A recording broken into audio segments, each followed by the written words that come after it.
Hey, what is up, everyone? Welcome back to Market Psychology 101, where we practice conditioning our minds to find value where there is fear and to be cautious where there is greed. If you find anything I say today to be helpful, please like and subscribe.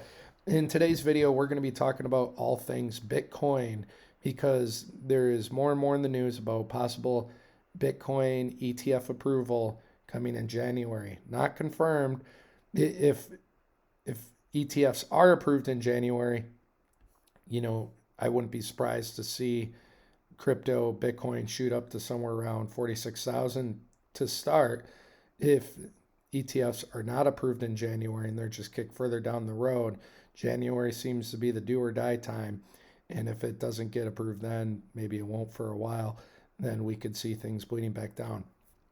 But there are a couple other things I wanted to look at today, because looking at Bitcoin recently, especially when we see higher lows in the RSI, and this thing just looks like it's curling up, possibly getting ready to blast off, I wanted to take a closer look at this.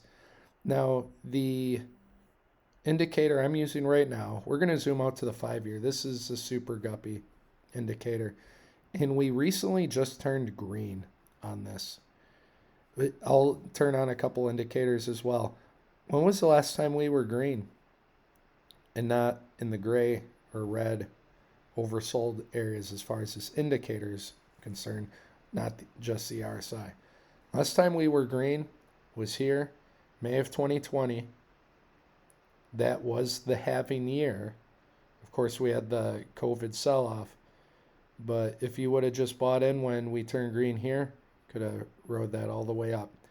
How about the time before that?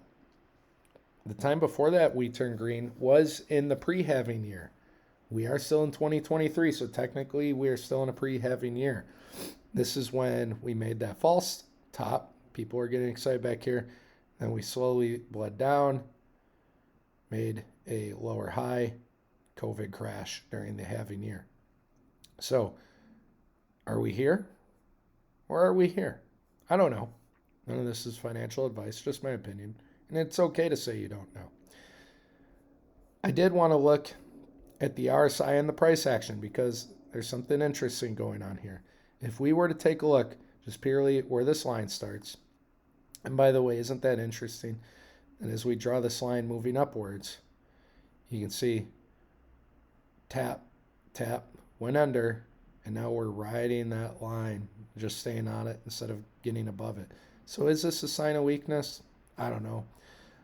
What does look strong to me overall is take a look at the RSI from the bottoms back here. Now here, when the RSI was oversold and we were at the very bottoms, okay, we're down there.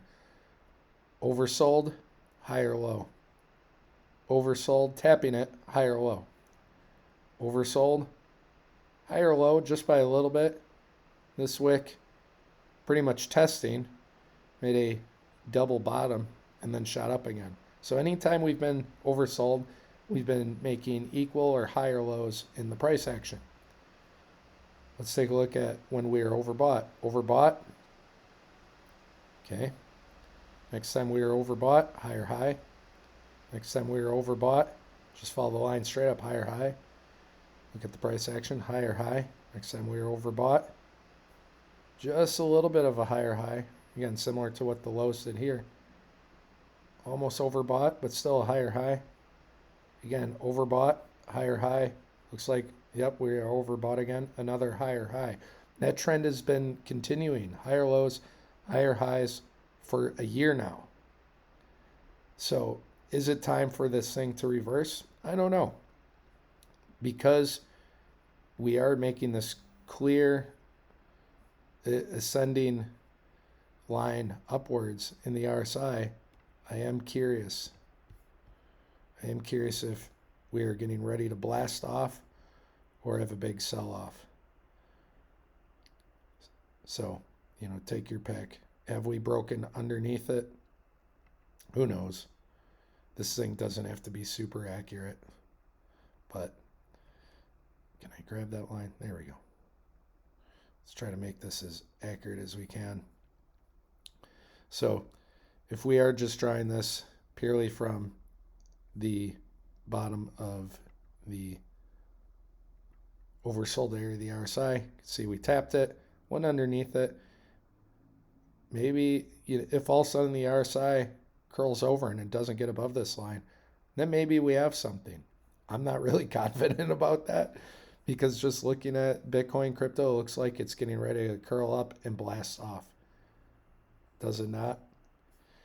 As we've seen before at other times, looks like it's doing that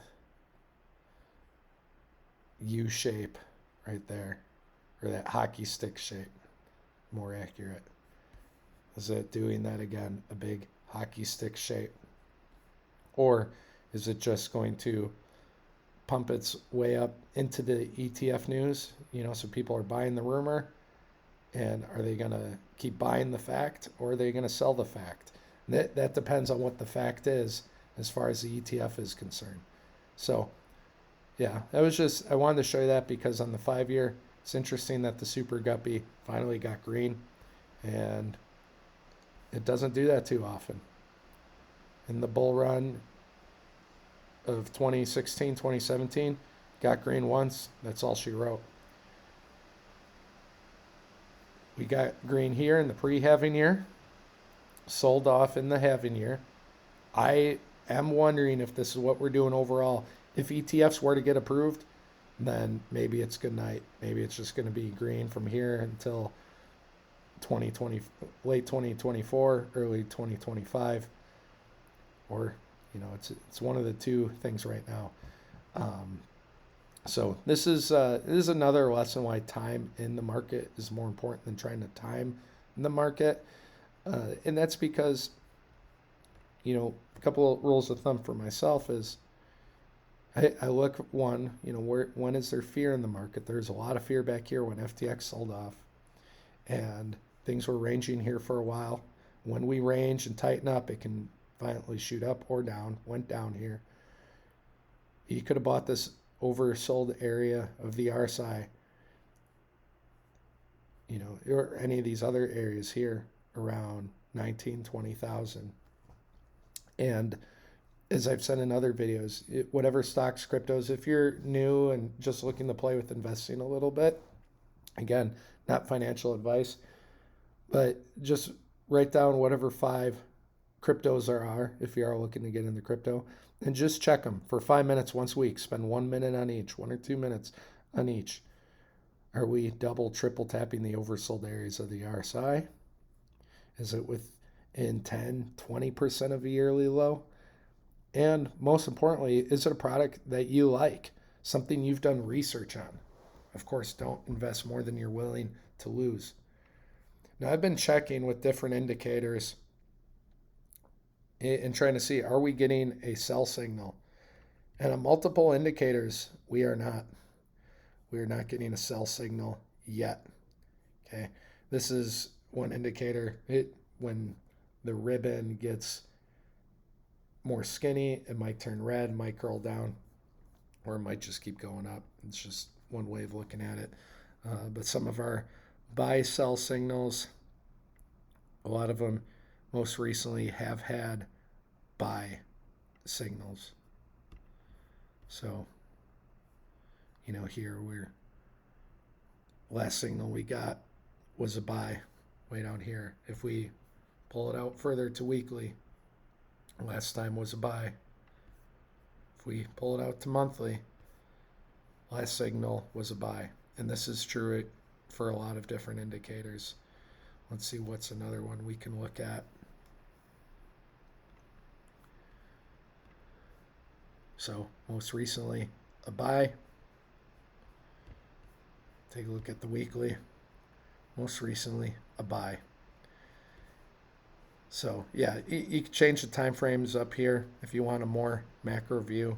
Obviously take it out a bit. If we were to take a look purely at the monthly, look, we've only had 4 buy signals since 2016, 2017.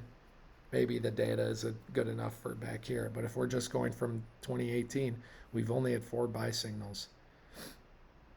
And 3 out of the 4 would have been good times to buy as of now. This one obviously not. Sort of a fake out here. If we already have a mega bull run up, I'm not trusting any buy signals after that. But here, halving year, pre-halving year, sure.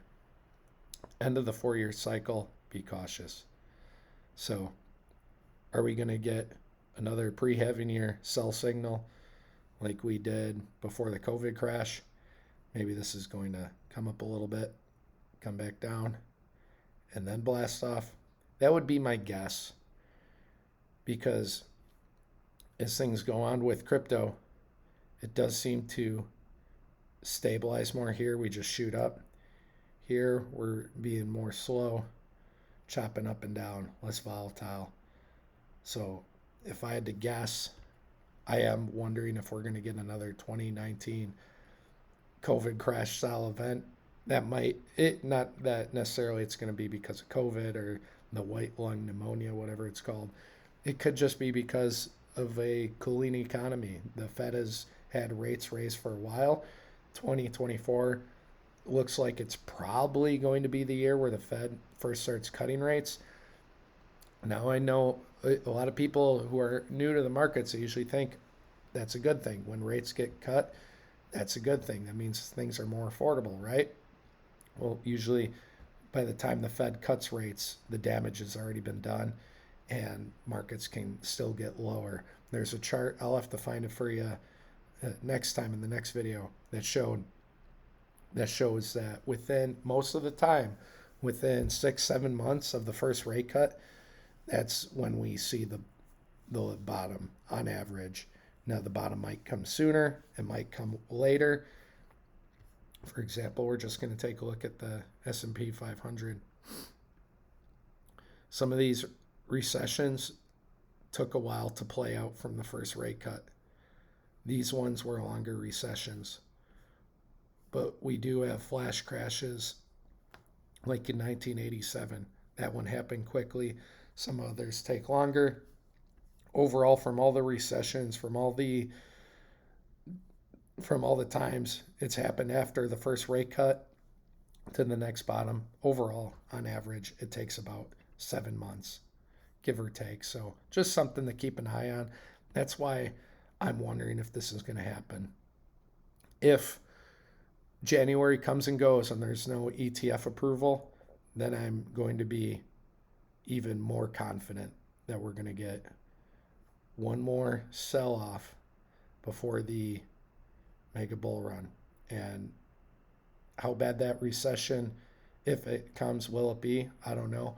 I am guessing that a recession will happen, just because every time we've been this inverted on the yield curve, it's been a given. I know there's been some times. The last time this happened and there wasn't a recession not too long into the future is somewhere back in the 60s. But since the 70s, every time we've had an inverted yield curve, we have eventually had a recession. And by the time they call a recession, it's usually when we're just working our way out of the bottom, the lowest lows. So you don't have to necessarily wait for them to officially say it's a recession to buy the bottom. The bottom can be at that time or sooner. So anyways, just wanted to look at Bitcoin and show you some different indicators and things that I'm seeing. It does look like we're coiling, getting ready for whatever is going to happen in January as far as ETFs go. And if ETFs are approved, we're probably blasting off. If not, then we're probably having another 2019 style sell-off. Maybe a little slower this time because we don't have COVID and things shutting down to spike crash the markets as quickly. So hope you found this video to be helpful to you. Again, everything I say is just my opinion. None of what I say is financial advice. I'm not a financial advisor. I'm not even a trader. But I do have a lot of time, knowledge, and experience working in the field of psychology, and I've used that to my advantage as I've invested to find more value and more returns on my investments, because I find value where there's fear, and I'm cautious and patient when there's greed. I like to take a medium, long-term focus on macroeconomic conditions, So if you're new to investing, new to crypto, anything like that, I do think my channel will be helpful for you.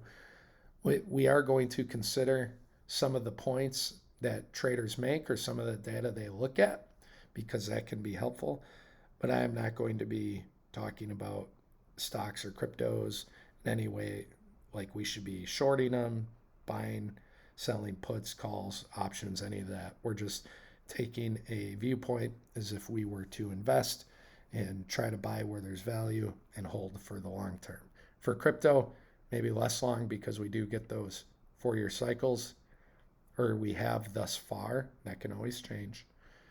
But if we do continue to play out in the 4 year cycles and you buy near the bottoms around here, then it's not the worst thing to sell up here because the returns sometimes can be so crazy good. If you have anything above a 5x, in my opinion, 5, 10x that happens within a year, that to me is a bubble and it is worth considering selling and taking your profits, even if you have to pay a little bit more in capital gains tax. But again, that's my opinion, not financial advice, not a financial advisor. You all have a great and wonderful weekend. Take care.